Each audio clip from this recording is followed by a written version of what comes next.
Digital ಯುಗದಲ್ಲಿ ನಾನಾ ಸ್ವರೂಪ ಪಡೆದುಕೊಂಡಿರುವ ವಂಚನೆಗಳ ಬಗ್ಗೆ ಜನರಿಗೆ ತಿಳಿತಲೇ ಸೈಬರ್ ವಂಚಕರು ಹೊಸ ತಂತ್ರಗಳನ್ನ ಹುಡುಕ್ತಾರೆ. ಜನರಿಗೆ ಯಾವ ರೀತಿಯಲ್ಲಿ ಮೋಸ ಮಾಡಬಹುದು, ಹೇಗೆ ಅವರ ಖಾತೆಯಲ್ಲಿರುವ ಹಣ ಲಪಟಾಯಿಸಬಹುದು ಎಂದು ಯೋಚಿಸುತ್ತಿರ್ತಾರೆ. ಅಂತಹ ಸಂದರ್ಭದಲ್ಲಿ ಜನರು ಕೂಡ ಅವರ ವಂಚನೆಯ ಬಗ್ಗೆ ಅರಿವಿಲ್ಲದೆ ಸುಲಭದಲ್ಲಿ ಹಣ ಕಳೆದುಕೊಳ್ತಾರೆ. ಅದರಲ್ಲೂ ಬಹುತೇಕರು ಹಣ ಕಳೆದುಕೊಂಡಿರುವ ಬಗ್ಗೆಯೇ ವರದಿಗಳನ್ನ ನೋಡುವ ಸಂದರ್ಭದಲ್ಲಿ ಅಕಸ್ಮಾತ್ ಆಗಿ ನಿಮ್ಮ ಖಾತೆಗೆ ಯಾರೋ ಅಪರಿಚಿತರು ಒಂದಷ್ಟು ದುಡ್ಡು ಹಾಕಿಬಿಟ್ರೆ ನೀವೇನ್ ಮಾಡ್ತೀರಾ? ಪ್ರಪಂಚದಾದ್ಯಂತ ಜನರು ಆನ್ಲೈನ್ ವಂಚನೆಗಳಿಂದ ತೊಂದರೆಗೀಡಾಗ್ತಿರುವುದು ಹೆಚ್ಚಾಗ್ತಾಗಿದೆ. ವಂಚಕರು ದಿನದಿಂದ ದಿನಕ್ಕೆ ಜನರನ್ನ ವಂಚಿಸಲು ಹೊಸ ಮಾರ್ಗಗಳನ್ನ ಕಂಡುಕೊಳ್ತಿದ್ದಾರೆ. ಅದರಂತೆ ನಿಮ್ಮ ಬ್ಯಾಂಕ್ ಖಾತೆಗೆ ಯಾರಾದರೂ ಆಕಸ್ಮಿಕವಾಗಿ ಹಣವನ್ನ ಕಳಿಸಿದ್ರೆ ಸಂತೋಷ ಪಡುವ ಅಗತ್ಯವಿಲ್ಲ. ಏಕೆಂದ್ರೆ ಇದು ವಂಚಕರ ಹೊಸ ತಂತ್ರವಾಗಿದೆ. ನಿಮ್ಮ ಬ್ಯಾಂಕ್ ಖಾತೆಗೆ ಉಚಿತ ಹಣ ಬಂದಿರೋದನ್ನ ನೋಡಿ ಖುಷಿ ಪಡಬೇಡಿ. ಇದರ ಹಿಂದೆ ವಂಚಕರ ಕಳ್ಳಾಟವಿದೆ.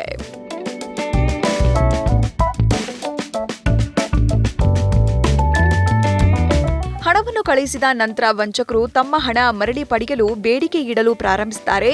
ಜನರನ್ನ ಬಲೆಗೆ ಬೀಳಿಸುವ ಮೂಲಕ ಹ್ಯಾಕರ್ಗಳು ಬ್ಯಾಂಕಿಂಗ್ ಮಾಹಿತಿ ಮತ್ತು OTP ಕದಿತಾರೆ. ತಿಳಿದೆಯೋ ಬ್ಯಾಂಕಿಂಗ್ ವಿವರಗಳನ್ನ ನೀಡುವ ಈ ತಪ್ಪನ್ನ ನಾವು ಮಾಡ್ತೇವೆ.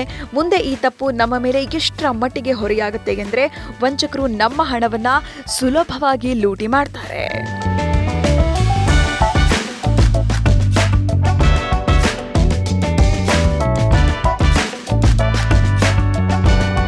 ನಿಜವಾಗಿಯೂ ತಪ್ಪಾಗಿ ನನ್ನ ಖಾತೆಯಿಂದ ನಿಮಗೆ ಹಣ ಟ್ರಾನ್ಸ್ಫರ್ ಆಗಿದೆ ಎಂದು ವಂಚಕರು ನಿಮ್ಮನ್ನ ನಂಬಿಸಿ ಸಿಕ್ಕಿ ಹಾಕಿಕೊಳ್ಳದ ರೀತಿಯಲ್ಲಿ ಬಲೆಗಳನ್ನ ಬೀಸ್ತಾರೆ. ನಂತರ ಬ್ಯಾಂಕಿಂಗ್ ವಿವರಗಳು ಮತ್ತು OTP ಯಂತಹ ಮಾಹಿತಿಗಳನ್ನ ಹಂಚಿಕೊಳ್ಳುವಂತೆ ಮಾಡ್ತಾರೆ. ನಿಮ್ಮ UPI ಲಾಗಿನ್ ಮತ್ತು ಪಾವತಿ ವಿವರಗಳನ್ನ ಕದಿಯಲು ಮಾಲ್ವೇರ್ ಅನ್ನು ಸಹ ಬಳಸಲಾಗುತ್ತೆ. ಅಂತಹ ಪರಿಸ್ಥಿತಿಯಲ್ಲಿ ಯಾವುದೇ ಅಪರಿಚಿತ ವ್ಯಕ್ತಿಯು ನಿಮ್ಮೊಂದಿಗೆ ಯಾವುದಾದ್ರೂ ಲಿಂಕ್ ಅನ್ನು ಹಂಚಿಕೊಂಡ್ರೆ ತಪ್ಪಿಯೂ ಸಹ ಆ ಲಿಂಕ್ ಅನ್ನ ಕ್ಲಿಕ್ ಮಾಡಬೇಡಿ. ನೀವು ಕ್ಲಿಕ್ ಮಾಡಿದ ತಕ್ಷಣ ವೈರಸ್ ನಿಮ್ಮ ಫೋನ್ ಪ್ರವೇಶಿಸಬಹುದು. ಅದು ನಿಮ್ಮ ಬ್ಯಾಂಕಿಂಗ್ ಮಾಹಿತಿಯನ್ನ ಕದಿಬಹುದು. ಹಾಗೆ ನಿಮ್ಮ ಖಾತೆ ಖಾಲಿಯಾಗಬಹುದು. ಹೀಗಾಗಿ ಆ ಸಂದರ್ಭದಲ್ಲಿ ಗಾಬರಿ ಆಗಬೇಡಿ. ಬದಲಾಗಿ ನಿಮ್ಮ ಬ್ಯಾಂಕ್ ಕಚೇರಿಯನ್ನ ಸಂಪರ್ಕಿಸಿ ಮಾಹಿತಿ ಪಡ್ಕೊಳ್ಳಿ. ಅಪರಿಚಿತ ಸಂಖ್ಯೆಯಿಂದ ಹಣ ವರ್ಗಾವಣೆಯಾಗಿರುವ ಕುರಿತು ಮಾಹಿತಿ ನೀಡಿ. ಜೊತೆಗೆ ಪೊಲೀಸ್ ಸಹಾಯವಾಣಿ 112ಕ್ಕೆ ಕರೆ ಮಾಡಿ ಸೈಬರ್ ಪೊಲೀಸರ ಸಹಾಯ ಕೇಳಿ ಮುಂದಿನ ಕ್ರಮ ಕೈಗೊಳ್ಳಿ. ವಂಚಕರ ನಯವಾದ ಮಾತಿನ ಬಲೆಗೆ ಸಿಲುಕಬೇಡಿ.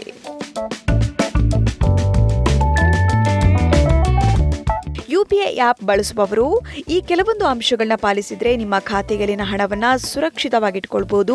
ನಿಮ್ಮ UPI ಪಿನ್, OTP ಅಥವಾ ಪಾಸ್ವರ್ಡ್ ಅನ್ನು ತಪ್ಪಾಗಿಯೋ ಯಾರೊಂದಿಗೂ ಹಂಚಿಕೊಳ್ಬೇಡಿ.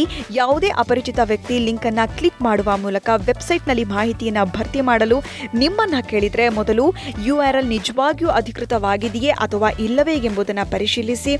UPI ಅಪ್ಲಿಕೇಶನ್ ಅನ್ನ ಅಪ್ಡೇಟ್ ಮಾಡಿ ಮತ್ತು ಅಪ್ಲಿಕೇಶನ್ ಅಲ್ಲಿ ಬಲವಾದ ಪಾಸ್ವರ್ಡ್ ಅನ್ನ ಬಳಸಿ. UPI ವಹಿವಾಟುಗಳಿಗಾಗಿ ಸಾರ್ವಜನಿಕ ಉಚಿತ ವೈಫೈ ಬಳಸಬೇಡಿ.